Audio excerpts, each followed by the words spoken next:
لله نحمده ونستعينه ونستغفره ونؤمن به ونتوكل عليه ونعوذ بالله من شرور أنفسنا ومن سيئات أعمالنا من يهد الله فلا مضل له ومن يضلل فلا هادي له ونشهد أن لا إله إلا الله وحده لا شريك له ونشهد أن سيدنا ومولانا وحبيبنا وشفيعنا محمدا عبده ورسوله أما بعد فأعوذ بالله من الشيطان الرجيم بسم الله الرحمن الرحيم الذين يحملون العرش ومن حوله يسبحون بحمد ربهم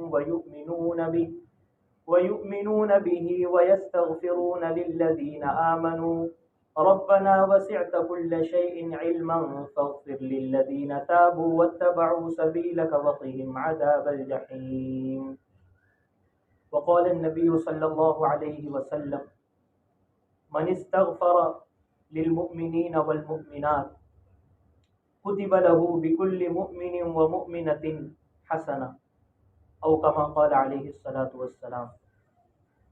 محترم بزرگوں، دوستوں اور عزیز دینی ساتھیوں، اللہ تبارک و تعالیٰ نے قرآن کریم کو کتاب ہدایت اور کتاب نور فرمایا ہے۔ بہت ساری قرآن کریم کی صفات بیان فرمائی ہے کہ یہ قرآن کریم ہمارے لیے ہدایت ہے، راستہ بتانے والی ہے۔ ہمارے لیے اللہ تبارک و تعالیٰ نے اس کو نور بنایا ہے، وہ ہدن و نور، یہ ہمارے لیے راستے کو روشن بھی کرنے والی ہے۔ راستے میں ہمارے لیے اندھیرا نہیں ہوگا، راستہ بتانے کے ساتھ ساتھ راستے میں روشنی کا انتظام بھی ہوگا۔ وَمَوْعِظَةً، اللہ تبارک و تعالیٰ نے اس قرآن کریم کو عبرت کی کتاب بنایا ہے کہ اس کے ذریعے سے عبرت حاصل کی جا سکتی ہے۔ اس کتاب کو اللہ تبارک و تعالیٰ نے ہمارے لیے غور و فکر اور تدبر کی کتاب بنائی کہ ہم اس میں غور و فکر کریں اور پھر غور و فکر کر کے اپنے عمل کی راہ کو ہم متعین کریں۔ آیات بینات، بالکل واضح بات ہے، ایک دیہاتی بھی سمجھ سکتا ہے، ایک شہری بھی سمجھ سکتا ہے، ایک پڑھا لکھا شخص بھی سمجھ سکتا ہے، اور ایک عام ان پڑھ انسان بھی، کھیتی باڑی کرنے والا انسان بھی قرآن کریم کی آیتوں کو سمجھ سکتا ہے۔ گزشتہ جمعہ میں استغفار کے موضوع پر بات ہوئی تھی، انشاءاللہ اسی کی روشنی میں ہم قرآن کریم کی آیتوں سے روشنی حاصل کرتے ہوئے اور قرآن کریم کی آیتوں سے ہم ہدایت حاصل کرتے ہوئے انشاءاللہ اپنی بات کو آگے بڑھاتے ہیں۔ گزشتہ بات کا خلاصہ یہ ہے کہ ہمیں اپنی ذات کے لیے استغفار کا اہتمام کرنا چاہیے، اپنے لیے اللہ تعالیٰ سے مغفرت مانگتے رہنا چاہیے، اپنے گناہوں سے کبھی مایوس نہیں ہونا چاہیے، چاہے کتنا ہی بڑا گناہ ہو جائے، کتنا ہی بڑا گناہ ہو جائے، ہمیں اپنے گناہ سے مایوس نہیں ہونا چاہیے۔ اللہ تعالیٰ نے شیطان کے لیے بھی قیامت سے پہلے توبہ کا دروازہ کھلا رکھا ہوا ہے۔ شیطان کی اتنی بڑی نافرمانی کہ وہ اللہ کے سامنے ہو گیا، اللہ کے سامنے تکبر کرنے لگا، اللہ تبارک و تعالیٰ کو وہ الٹا جواب دینے لگا، اللہ تعالیٰ کے سامنے وہ دلائل بیان کرنے لگا۔ سامنے اللہ تبارک و تعالیٰ نے اسے بھی توبہ کا موقع دیا تھا کہ اگر تو توبہ کر لے گا تجھے میں معاف کر دوں گا۔ فرعون جس نے خدائی کا دعویٰ کیا، انا ربکم الاعلی، کئی ہزاروں بچوں کو قتل کر دیا، معصوم بچوں کو قتل کر دیا، بنی اسرائیل پر ظلم کیا، اللہ نے اتنی نعمتیں دی، ان سب کے باوجود اس نے کہا انا ربکم الاعلی، میں تمہارا رب ہوں، خدائی کا دعویٰ کیا۔ خدائی کے دعوے سے بڑا گناہ کوئی ہو سکتا ہے کہ انسان خود کو، دوسروں کو خدا نہ مانے بلکہ کہے کہ میں خود خدا ہوں، میں خود رب ہوں۔ اللہ نے اس کے لیے بھی توبہ کا دروازہ کھلا رکھا۔ موسیٰ علیہ السلام سے کہا تھا کہ دیکھو اس کے پاس جاؤ، نرمی سے بات کرنا۔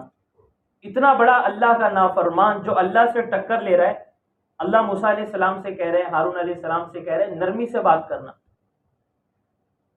قولا لہ قولا لینا لعلہ یتذکر او یخشی، سورہ طٰہٰ، کہ موسیٰ اور ہارون فرعون کے پاس جا کے نرمی سے بات کرنا، ہو سکتا ہے وہ تمہاری بات سے نصیحت حاصل کرے، اس کے دل میں میرا خوف اور ڈر پیدا ہو جائے، وہ توبہ کر لے۔ تو چاہے کتنا بڑا گناہ ہو جائے، فرمایا اللہ سے مایوس نہ ہونا۔ حدیث قدسی میں آتا ہے کہ اے ابن آدم، اے ابن آدم، اگر تیرے گناہ آسمانوں تک، بادلوں تک پہنچ جائے، تیرے گناہ آسمانوں تک پہنچ جائے، اتنے بھر جائے، زمین تیرے گناہوں سے بھر جائے، ثم استغفرتنی غفرت لک ولا ابالی، لیکن اگر تو ایک مرتبہ استغفار کر لے، دل سے کہہ دے استغفر اللہ، اللہم اغفر لی، اللہ مجھے معاف کر دے، غفرت لک ولا ابالی، تجھے معاف کر دوں گا اور مجھے کوئی پرواہ نہیں ہے، اور یہ میرے لیے کوئی بڑی بات نہیں ہے کہ میں نے تجھے معاف کر دیا۔ قرآن میں اللہ تعالیٰ فرماتے ہیں کہ نیک لوگ، متقی لوگ کون ہیں؟ متقی لوگ وہ نہیں ہیں جن سے کبھی گناہ نہیں ہوتے، یہ نہیں فرمایا،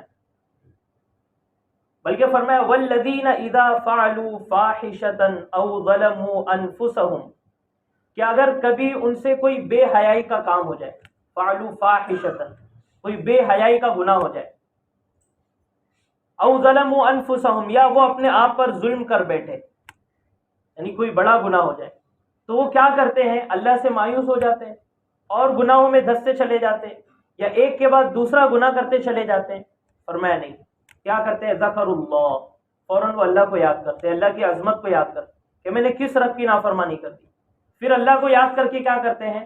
ذکر اللہ فاستغفروا لذنوبہم، پھر وہ استغفار کرتے ہیں اپنے گناہوں پر کہ اللہ گناہ ہو گیا معاف کر، اور انہیں پتہ ہے وَمَن يَغْفِرُ الذُّنُوبَ إِلَّا اللَّهُ، اللہ کے سوا گناہ کو کوئی معاف نہیں کرتا، وَلَمْ يُصِرُّوا عَلَى مَا فَعَلُوا وَهُمْ يَعْلَمُونَ، اور جان بوجھ کر گناہوں پر اصرار نہیں کرتے کہ چلو کل توبہ کر لیں گے، پرسوں توبہ کر لیں گے، بڑھاپے میں توبہ کر لیں گے، موت سے پہلے توبہ کر لیں گے، ہسپتال میں توبہ کر لیں گے، نہیں، فوراً گناہ سے توبہ۔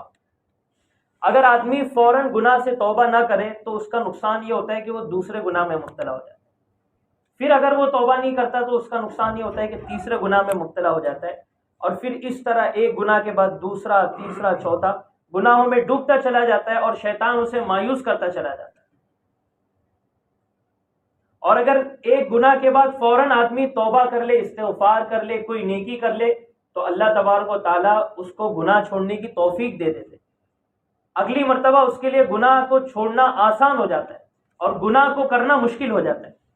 اسی لیے حدیث میں فرمایا وَاتْبِعِ السَّيِّئَةَ الْحَسَنَةَ، کہ اگر کوئی گناہ ہو جائے تو اس کے بعد فوراً کوئی نیکی کا کام کر لو۔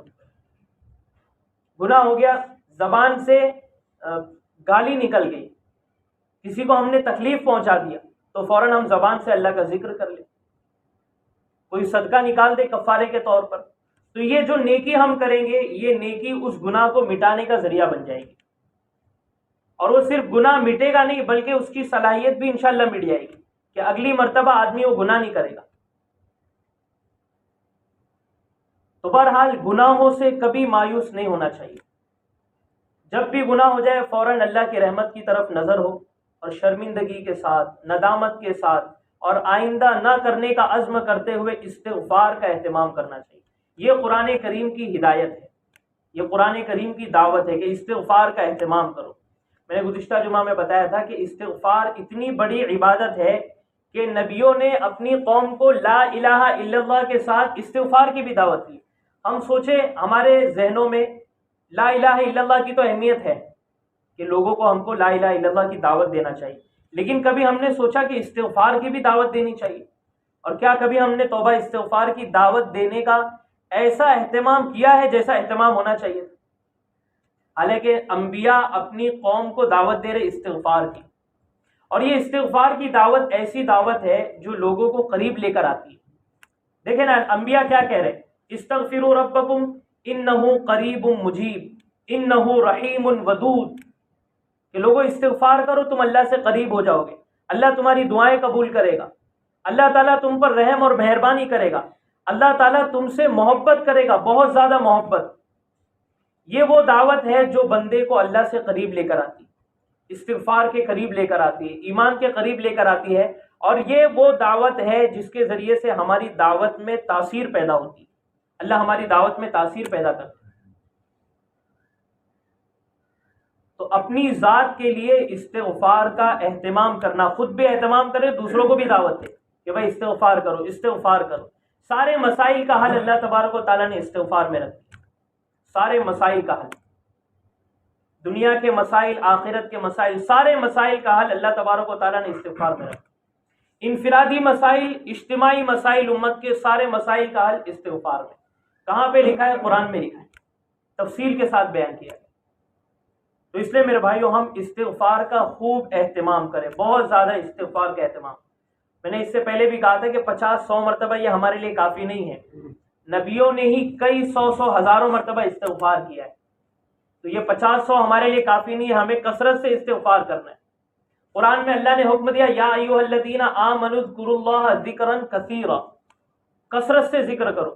کہیں فرمایا کہ قیاما وقعودا وعلی جنوبہم، چلتے پھرتے، اٹھتے بیٹھتے اور پہلوؤں پر لیٹتے ہوئے بستر پر ہر وقت اللہ کا ذکر۔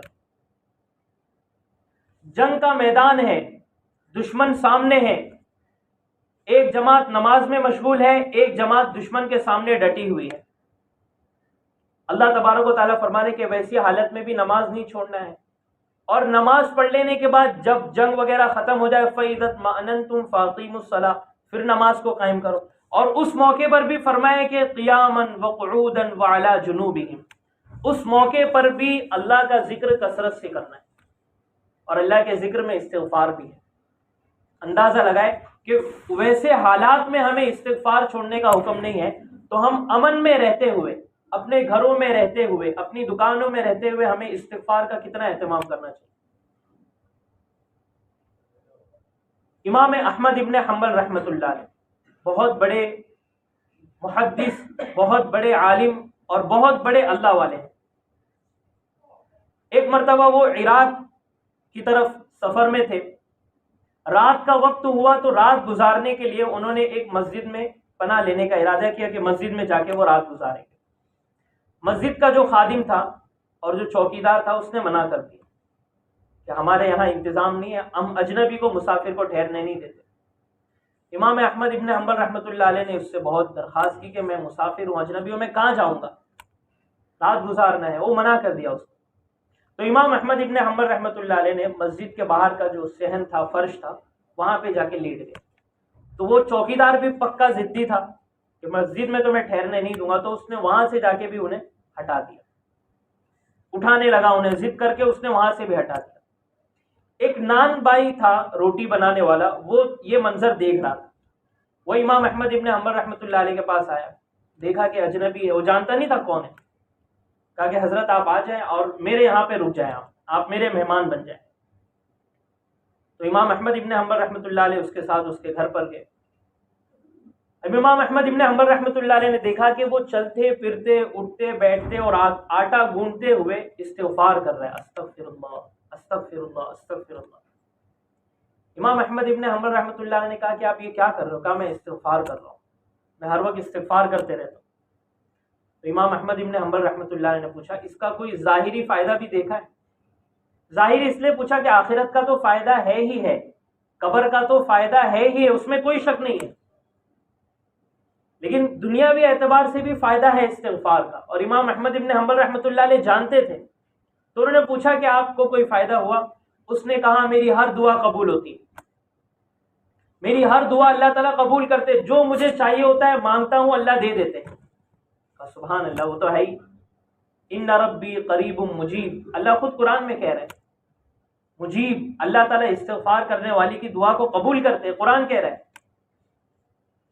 اس نے کہا لیکن ایک دعا ہے جو کئی سالوں سے مانگ رہا ہوں، آج تک قبول نہیں ہوئی، بس اس کی امید ہے کہ وہ دعا بھی قبول ہو جائے۔ تو امام احمد ابن حنبل رحمۃ اللہ علیہ نے فرمایا کہ کیا دعا ہے؟ کہا میری یہ دعا ہے کہ امام احمد ابن حنبل سے میری ملاقات ہو جائے، زیارت ہو جائے، میں ان کو دیکھ لوں ایک مرتبہ۔ فرمایا اللہ نے تمہاری وہ دعا بھی قبول کر لی، اور تمہاری اس دعا کی وجہ سے مجھے مسجد سے گھسیٹ کر یہاں پر لے آئیں گے تاکہ تم مجھ سے ملاقات کر لو، تمہاری دعا کی وجہ سے، تمہارے استغفار کی وجہ سے مجھے وہاں سے گھسیٹ کر نکال کر یہاں پر لائے۔ یہ استغفار کی برکت ہوتی ہے، اللہ نے نوازا ہے لوگوں کو استغفار کی برکت سے، تو ہم جانتے نہیں ہیں استغفار کی برکت۔ حسن بصری رحمۃ اللہ علیہ کی خدمت میں ایک شخص آیا، اس نے شکایت کی کہ حضرت تنگی ہے، مال نہیں ہے، مال کی ضرورت ہے، فرمایا استغفر۔ ایک شخص آیا، اس نے کہا کہ اولاد نہیں ہو رہی، فرمایا استغفر۔ تیسرا شخص آیا، اس نے کہا کہ حضرت میرے باغات سوکھ گئے ہیں، بارش نہیں ہو رہی، کھیتی باڑی سوکھ گئی ہے، اللہ سے آپ دعا کریں۔ فرمایا استغفر۔ کسی نے پوچھا کہ حضرت آپ نے سب کو ایک ہی وظیفہ بتا دیا، کچھ الگ الگ بتاتے، آپ کچھ ڈفرینس ہونا چاہیے تھا۔ فرمایا قرآن نے جب ایک وظیفہ بتایا تو میں کیوں نہ ایک وظیفہ بتاؤں۔ فَقُلْتُ اسْتَغْفِرُوا رَبَّكُمْ إِنَّهُ كَانَ غَفَّارًا يُرْسِلِ السَّمَاءَ عَلَيْكُمْ مِدْرَارًا وَيُمْدِدْكُمْ بِأَمْوَالٍ وَبَنِينَ وَيَجْعَلْ لَكُمْ جَنَّاتٍ وَيَجْعَلْ لَكُمْ أَنْهَارًا۔ اللہ بارش بھی برسائے گا استغفار سے، اللہ مال بھی دے گا، اللہ اولاد بھی دے گا، اللہ تمہارے لیے باغات بھی لگائے گا، ساری چیزیں اللہ تبارک و تعالیٰ استغفار کی برکت سے کرے۔ اصل یہ کہ آدمی استغفار کرے۔ تو یہ تو ایک عبادت ہو گئی، استغفار اپنی ذات کے لیے کرنا۔ دوسری عبادت جو قرآن کریم نے بیان فرمائی ہے وہ ہے دوسروں کے لیے استغفار کرنا، دوسروں کے لیے استغفار کرنا۔ اور یہ تو بہت کم لوگ کرتے ہیں، جو اپنے لیے کرتے ہیں نا وہ لوگ بھی دوسروں کے لیے نہیں کرتے۔ بہت کم لوگ ہیں جو دوسروں کے لیے استغفار کرتے ہیں، لیکن یہ لوگ اللہ کی نگاہ میں بہت بہت مقرب اور بہت اونچے بندے ہیں جو دوسروں کے لیے استغفار کرتے ہیں۔ کتنی اہم عبادت ہے، اتنی اہم عبادت ہے کہ اللہ تبارک و تعالیٰ نے اپنے نبی صلی اللہ علیہ وسلم کو حکم دیا کہ آپ دوسروں کے لیے استغفار کیا کریں، صحابہ کے لیے استغفار کریں، پوری دنیا کے مسلمانوں کے لیے آپ استغفار کیا کریں۔ وَاسْتَغْفِرْ لِذَنْبِكَ وَلِلْمُؤْمِنِينَ وَالْمُؤْمِنَاتِ، 26واں پارہ سورہ محمد، سورت کا نام ہی سورہ محمد ہے۔ اس میں اللہ تعالیٰ فرما رہے ہیں اے نبی جی آپ ایمان والے مردوں اور عورتوں کے لیے استغفار کیا کیجیے۔ اللہ کے خاص مقرب فرشتے جو 4 فرشتے ہیں اس وقت، اور کل قیامت کے دن وہ 8 ہو جائیں گے، عرش کو اٹھائے ہوئے ہیں، اللہ کے عرش کو۔ ان کے بارے میں قرآن میں اللہ تعالیٰ فرماتے ہیں کہ اللہ نے ان کو اس بڑی عبادت میں لگایا ہوا ہے۔ ان کا کام صرف یہی ہے کہ زمین میں جتنے مومن مرد اور عورتیں ان کے لیے استغفار کرنا۔ 24واں پارہ سورہ مومن، اللہ فرماتے الذین یحملون العرش، کہ جو فرشتے عرش کو اٹھائے ہوئے ہیں، یسبحون بحمد ربہم، وہ کیا کام، ایک کام تو یہ کرتے ہیں کہ اللہ کی تسبیح و تحمید کرتے ہیں، سبحان اللہ و بحمدہ، سبحان اللہ و بحمدہ۔ یہ بھی بہت بڑی اور طاقتور دعا ہے۔ تو ایک کام تو یہ کرتے ہیں، وَيُؤْمِنُونَ بِهِ، اللہ پر ایمان لاتے ہیں، وَيَسْتَغْفِرُونَ لِلَّذِينَ آمَنُوا، یہ جو عرش کو اٹھائے ہوئے ہیں فرشتے، یہ ایمان والوں کے لیے استغفار کرتے ہیں، رب اغفر لی وللمؤمنین والمؤمنات والمسلمین والمسلمات۔ عرش کو اٹھانے والے فرشتے زمین کے مومن مردوں اور مومن عورتوں کے لیے استغفار کرتے ہیں۔ اللہ نے ان کو اس عبادت میں لگایا ہوا ہے۔ آپ سوچیں کتنی بڑی عبادت ہوگی کہ اللہ نے ان کو اس عبادت میں لگایا ہوا ہے۔ کیا دعا کرتے ہیں؟ یؤمنون به ویستغفرون للذین آمنوا ربنا وسعت كل شیء رحمتا وعلما فاغفر للذین تابوا واتبعوا سبیلک، یا اللہ ان کی مغفرت فرما، فاغفر للذین تابوا واتبعوا سبیلک وقہم عذاب الجحیم، اور انہیں جہنم کے عذاب سے بچا۔ سورہ شورى پارہ نمبر 25 اس کی آیت نمبر 2 میں اللہ 3 میں اللہ تعالیٰ فرماتے ہیں تکاد السماوات یتفطرن من فوقہن، قریب ہے کہ آسمان پھٹ کے گر جائے، والملائکۃ یسبحون بحمد ربہم، اللہ کے فرشتے اللہ کی تسبیح اور تحمید بیان کرتے ہیں، سبحان اللہ و بحمدہ، ویستغفرون لمن فی الارض، اور یہ اللہ کے خاص فرشتے زمین میں جو جتنے لوگ ہیں ایمان والے مرد اور عورتیں ان سب کے لیے استغفار کرتے ہیں۔ اندازہ لگائے کہ کتنی بڑی عبادت ہے دوسروں کے لیے استغفار کرنا۔ تو یہ 2 عبادت ہوگی، آپ اس کو یاد رکھیے، یہ 2 عبادت ہیں الگ الگ، ایک اپنی ذات کے لیے استغفار کرنا، استغفر اللہ استغفر اللہ استغفر اللہ، اور دوسری عبادت ہے دوسروں کے لیے استغفار کرنا۔ اب دوسروں کے لیے استغفار کس کس کے لیے کر سکتے ہیں؟ تو سب سے پہلے تو یہ اصول یاد رکھے کہ استغفار دوسروں کے لیے اگر کرنا ہے تو صرف مسلمان کے لیے استغفار کرنا جائز ہے، غیر مسلم کے لیے استغفار کرنا جائز نہیں۔ ہاں ہدایت کی دعا کر سکتے ہیں کہ اللہ ان کو ہدایت عطا فرما۔ مشرک کے لیے، غیر مسلم کے لیے استغفار کرنا جائز نہیں ہے، حرام ہے، گناہ ہے۔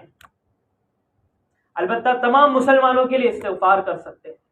تو ایک تو یہ ہے کہ ہم عمومی طور پر استغفار کریں، اللہم اغفر لی وللمؤمنین والمؤمنات والمسلمین والمسلمات، یہ سب سے آسان ہے، اتنا بھی آپ کر لیں گے انشاءاللہ کافی ہے۔ حدیث میں آتا ہے کہ جو روزانہ 27 مرتبہ یا 25 مرتبہ ایمان والے مردوں اور عورتوں کے لیے استغفار کرتا ہے، اللہ تبارک و تعالیٰ اس کو مستجاب الدعوات لوگوں میں سے بنا دیتا ہے، یعنی اس کی دعائیں قبول ہوتی ہیں اور وہ ان لوگوں میں شامل ہو جاتا ہے جس کی برکت سے زمین والوں کو روزی ملتی ہے۔ دوسری حدیث میں آتا ہے کہ جو ایمان والوں کے لیے استغفار کرتا ہے تو اللہ تبارک و تعالیٰ دنیا میں موجود ہر مومن کے بدلے اسے ایک نیکی عطا فرماتا ہے۔ اب سوچے دنیا میں کتنے ایمان والے مرد اور عورت۔ تو ایک تو ہے عمومی استغفار، اللہم اغفر لی وللمؤمنین والمؤمنات والمسلمین والمسلمات، ایک دم آسان ہے، عربی میں بھی آپ یاد کر سکتے ہیں، اللہم اغفر لی وللمؤمنین والمؤمنات والمسلمین والمسلمات، بالکل آسان ہے۔ اور عربی میں یاد نہیں ہو رہا ہے تو دعا کرے اللہ میری بھی مغفرت فرما اور دنیا کے تمام مسلمان مردوں اور عورتوں کی مغفرت فرما، جتنا زیادہ پڑھ سکتے ہو پڑھیں۔ تو یہ تو ایک تمام مسلمانوں کے لیے ہو گیا۔ اب خاص طور پہ کس کس کے لیے کرنا چاہیے؟ تو سب سے پہلے خاص طور پر آتے ہیں کہ ہم اپنے والدین کے لیے استغفار کریں۔ یہ دیکھیں میں آپ کو پورا قرآن کریم سے بتا رہا ہوں، ساری قرآن کریم کی باتیں ہیں جو قرآن میں لکھی ہوئی ہے، جن پر ہمیں عمل کرنا چاہیے اور ہم عمل نہیں کرتے۔ تو سب سے پہلے اپنے والدین کے لیے استغفار، چاہے والدین حیات ہو یا والدین فوت ہو چکے ہو، اگر وہ ایمان والے ہیں تو ان کے لیے استغفار کرنا ہے۔ قرآن میں کئی آیتیں ہیں، رب اغفر لی ولی والدی، اے اللہ میری بھی مغفرت فرما، میرے والدین کی بھی مغفرت فرما، رب اغفر لی ولی والدی۔ نوح علیہ السلام، ابراہیم علیہ السلام، کئی انبیاء نے اپنے والدین کے لیے دعا کی۔ تو سب سے پہلا دوسروں کے لیے استغفار کس کے لیے کرنا ہے؟ اپنے والدین کے لیے۔ یہ روزانہ کا ہمارا معمول ہونا چاہیے کہ ہم روزانہ اپنے والدین کے لیے دعا کریں، رب اغفر لی ولی والدی، والدین کے لیے استغفار کا اہتمام۔ دوسرا ہے والدین اپنی اولاد کے لیے استغفار کریں، ماں باپ اپنے بچوں کے لیے استغفار کریں۔ حضرت یوسف علیہ السلام کے بھائیوں کو اپنی غلطی کا احساس ہوا کہ ہم نے اپنے بھائی پر ظلم کیا، اپنے والد کو ہم نے جھوٹ بولا، دھوکہ دیا، تو والد کے پاس آئے اور کہا ابو جان ہمارے لیے استغفار کر دیجیے۔ قولوا یا ابانا استغفر لنا ذنوبنا انا كنا خاطئین، ابا جان ہمارے لیے استغفار کر لیجیے، ہم غلط تھے۔ تو یعقوب علیہ السلام نے اپنے بیٹوں سے فرمایا سوف استغفر لکم ربی انہ هو الغفور الرحیم، میں تمہارے لیے استغفار کروں گا۔ تو پتہ چلا کہ والدین کو، ماں باپ کو اپنی اولاد کے لیے استغفار کرنا چاہیے، اپنے بچوں کے لیے استغفار کرنا چاہیے۔ کیسے کریں گے؟ رب اغفر لی ولی ولدی، رب اغفر لی ولی اولادی، اللہ میری مغفرت فرما، میری اولاد کی بھی مغفرت فرما، رب اغفر لی ولی ولدی، میری اولاد کی مغفرت فرما۔ نام لے کر بھی مانگ سکتے اللہ میرا یہ بچہ ہے، میرے بچے کی مغفرت کر۔ یہاں میں اپنی بات روک کے بیچ میں ایک بات بتا رہا ہوں، نہیں جو موضوع چل رہا تھا اس سے ہٹ کر میں ایک بات بتا رہا ہوں، نہیں قرآن کریم میں لکھی ہوئی نہیں ہے لیکن اللہ والوں نے بات بتائی ہے کہ اگر ہمیں کسی سے کوئی تکلیف پہنچ رہی ہو، کوئی ہمیں ستا رہا ہے، جان بوجھ کر ستا رہا ہو یا ستانے کا اس کا ارادہ نہیں ہے لیکن اس سے ہمیں تکلیف پہنچ رہی ہے، جیسے اولاد جب نافرمان ہوتی ہے تو ظاہر سی بات ہے اس کا مقصد یہ نہیں ہے کہ بھائی میں اپنے باپ کو پریشان کروں، اپنی ماں کو پریشان کروں، وہ بس اپنی زندگی میں مست ہوتا ہے، اس کو عیش کرنا ہے، عیاشی کرنا ہے، اللہ کی نافرمانی کرنا ہے۔ تو فرمایا کہ جب کسی کو کسی سے پریشانی ہو رہی ہو، تکلیف پہنچ رہی ہو، بیوی نافرمانی کر رہی ہے یا شوہر بیوی کو ستا رہا ہے یا کوئی بھائی دوسرے بھائی کو ستا رہا ہے یا کوئی دوست کسی دوست کو ستا رہا ہے یا کوئی مالک ہے وہ اپنے نوکر کو ستا رہا ہے یا نوکر اپنے مالک کو ستا رہا ہے، دنیا میں جو بھی ہمیں ستا رہا ہو، تکلیف پہنچا رہا ہو، تو ہم اس کے لیے استغفار کرنا شروع کریں کہ اللہ اس کی مغفرت فرما۔ جیسے اولاد پریشان کر رہی ہے، اولاد کے لیے استغفار کرنا شروع کر دے، اللہ میری اولاد کی مغفرت فرما، نام لے کر دعا کرے، اللہ عبداللہ کی مغفرت فرما، بیٹے کا نام مان لیجیے عبداللہ ہے، اللہ میرے بیٹے عبداللہ کی مغفرت فرما، اردو میں دعا کرے، عربی میں مانگے اللہم اغفر لی ولدی عبداللہ، اللہم اغفر لی ولدی عبداللہ، کثرت سے استغفار کرنا شروع کر دیں.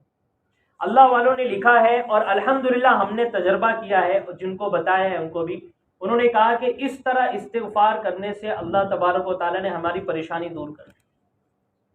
کتنوں کی بیویاں نافرمان تھی، پریشان کرتی تھی، بات بات پہ جھگڑا کرتی تھی، انہوں نے استغفار کرنا شروع کر دیا. رب اغفر لی ولی اہلی، رب اغفر لی ولی زوجتی، رب اغفر لی ولی زوجتی.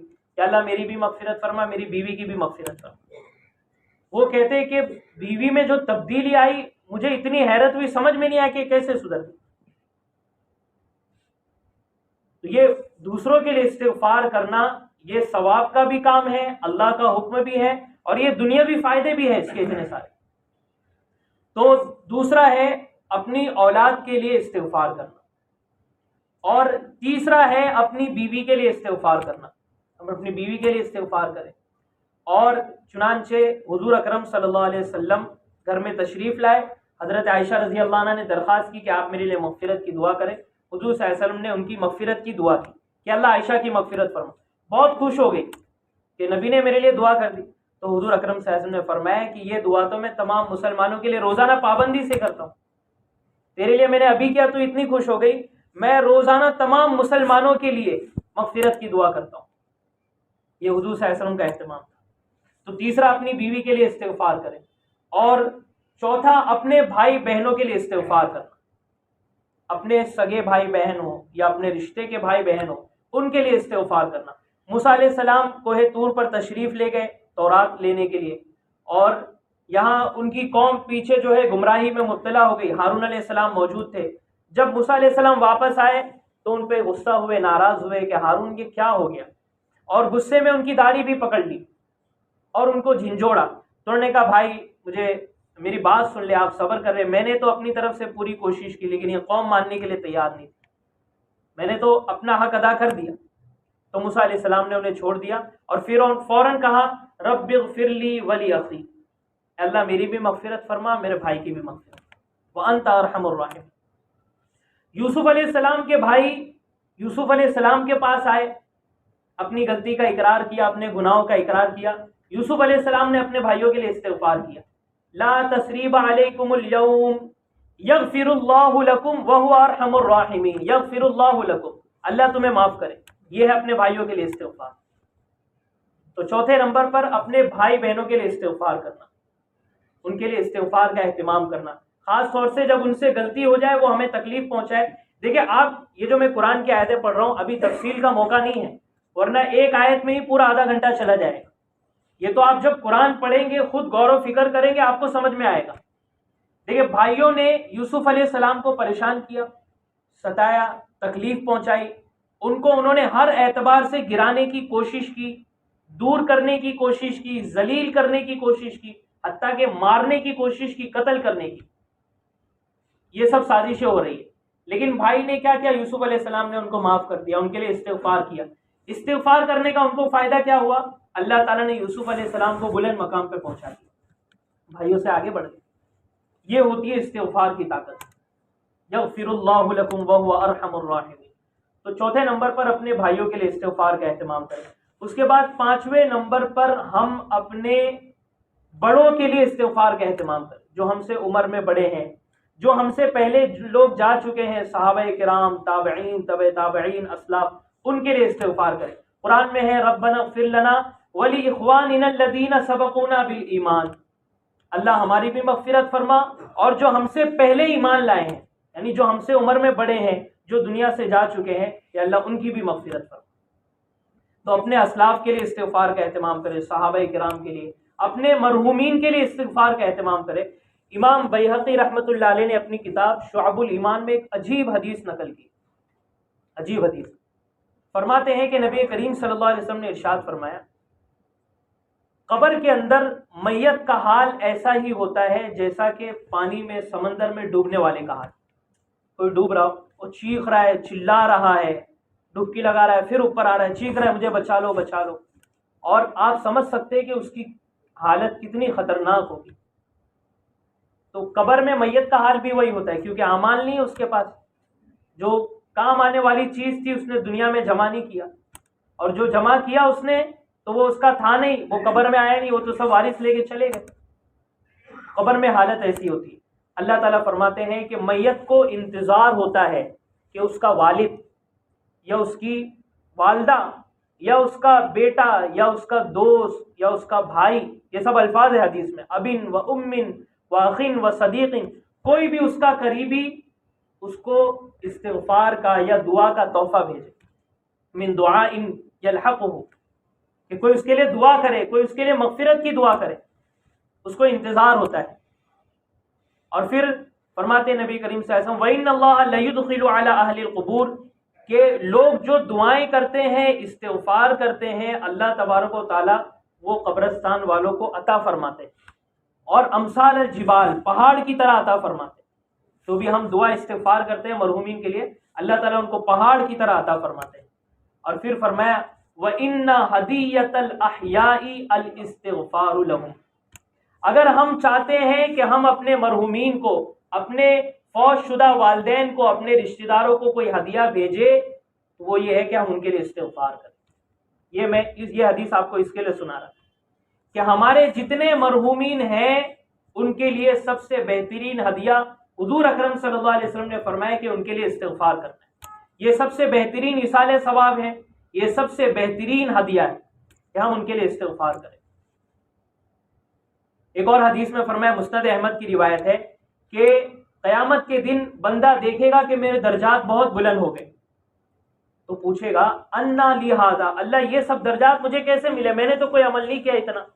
اللہ فرمائے گا باستغفار ولدک لک، کہ بندے تیری اولاد تیرے لیے استغفار کیا کرتی تھی، اس کی برکت سے ہم نے تجھے مقام عطا فرمایا۔ تو بہرحال اپنے بڑوں کے لیے ہم استغفار کریں، اسی طرح فرمایا کہ ہم اپنے چھوٹوں کے لیے استغفار کریں۔ ہم سے جو ہمارے چھوٹے، اگر ہم استاد ہے، ٹیچر ہے، تو ہمارے جو طلبہ ہے، اسٹوڈنٹ ہے، شاگرد ہے، ہم ان کے لیے استغفار کرنے کا اہتمام کریں۔ اور کوئی بزرگ ہے تو وہ اپنے مریدین کے لیے، اپنے جو مستفیدین ہیں ان کے لیے استغفار کرنے کا اہتمام کریں۔ علماء کرام ہیں تو وہ اپنے جتنے جو ماتحتی میں لوگ ہیں ان کے لیے استغفار کرنے کا اہتمام کریں۔ تو ہمارے جو بھی چھوٹے، ہم سرپرست ہیں، ہم مربی ہیں، ہم گارجین ہیں، تو ہمارے نیچے جو ہمارے ماتحت ہے ہم ان کے لیے استغفار کرنے کا اہتمام کریں۔ اللہ تبارک و تعالیٰ نے قرآن میں فرمایا فَبِمَا رَحْمَةٍ مِّنَ اللَّهِ لِنْتَ لَهُمْ، کہ نبی جی ہم نے اپنی رحمت سے آپ کو نرم مزاج بنایا ہے، آپ سخت مزاج نہیں ہیں، آپ چڑچڑے نہیں ہیں، آپ درست مزاج نہیں ہیں، لہذا صحابہ جب آپ کے پاس آئے تو آپ ان کو معاف کر دیا کریں، کبھی غلطی ہو جائے فاعف عنہم، معاف کر دیا کریں۔ اور کیا کیجئے واستغفر لہم، آپ ان صحابہ کے لیے استغفار کیا کیجئے۔ پتہ چلا کہ جب ہمارے چھوٹوں سے غلطیاں ہو جائے تو لان تان کرنے کے بجائے، ان کو منحوس کہنے کے بجائے اور ان کو برا بلا کہنے کے بجائے ہم ان کے لیے استغفار کا اہتمام کریں۔ آیت سے پتہ چلتا ہے کہ چھوٹوں کی اصلاح بھی جو ہوگی وہ استغفار سے ہوگی۔ تربیت تو کرنا ہی ہے، ان کو معاف بھی کرنا ہے، ساتھ ساتھ میں ہمیں ان کے لیے استغفار بھی کرنا ہے، اس سے ان کی اصلاح ہوگی۔ تو واستغفر لہم، اپنے چھوٹوں کے لیے ہم استغفار کرنے کا اہتمام کریں۔ تو یہ چند ہیں جن کے لیے ہم استغفار کرنے کا اہتمام کر سکتے ہیں۔ اس کے لیے ہم جامع اگر دعا بنائیں گے تو الحمدللہ میں اکثر خطبے میں پڑھتا ہوں رب اغفر لی ولوالدی ولاساتذتی ولمشائخی ولاہلی ولجمیع المؤمنین والمؤمنات والمسلمین والمسلمات الاحیاء منہم والاموات، اس میں سب آ جاتے ہیں۔ اے اللہ میری مغفرت فرما، میرے والدین کی مغفرت فرما، میرے بچوں کی مغفرت فرما، میرے گھر والوں کی، میری بیوی کی مغفرت فرما، میرے جو استاذ ہیں جنہوں نے مجھے علم سکھایا ان کی مغفرت فرما، میرے جو مشائخ ہیں، بڑے ہیں، ان کی مغفرت فرما، اور یا اللہ تمام مومن مرد اور تمام مومن عورتوں کی مغفرت فرما، جو زندہ ہیں ان کی بھی اور جو وفات پا چکے ہیں ان کی بھی۔ اس میں یہ سارے میں نے جتنے آپ کو بتایا ہے اور جو قرآن میں آئے ہیں سب کے سب آ جاتے ہیں۔ ولی اہلی میں ہمارے سارے گھر والے آ جاتے ہیں، بیوی بھی آ جاتی ہے، بھائی بہن سب آ جاتے ہیں۔ تو یہ بہت جامع ہے رب اغفر لی جو میں نے پڑھی ہے۔ اور اسی کے علاوہ ایک اور دعا ہے ربنا اغفر لنا ولاخواننا الذین سبقونا بالایمان ولا تجعل فی قلوبنا غلا للذین آمنوا ربنا انک رؤوف رحیم، تو اس کو بھی پڑھنے کا اہتمام کریں۔ آخر میں ایک سوال کسی نے پوچھا، اس کا میں جواب دے کے اپنی بات ختم کروں کہ لا الہ الا انت سبحانک انی کنت من الظالمین، یہ استغفار ہے یا نہیں؟ تو یہ تو بہت بہترین اور بہت بڑا استغفار ہے۔ حضور اکرم صلی اللہ علیہ وسلم نے فرمایا کہ یونس علیہ السلام کی یہ دعا بہت عجیب دعا ہے. اس میں 3 چیزیں ہیں. ایک توحید ہے، لا الہ الا انت، یہ توحید ہے. سبحانک، یہ تسبیح ہے، اللہ کی پاکی بیان کی گئی ہے. انی کنت من الظالمین، یا اللہ میں گنہگار ہوں، میں ظالم ہوں. یہ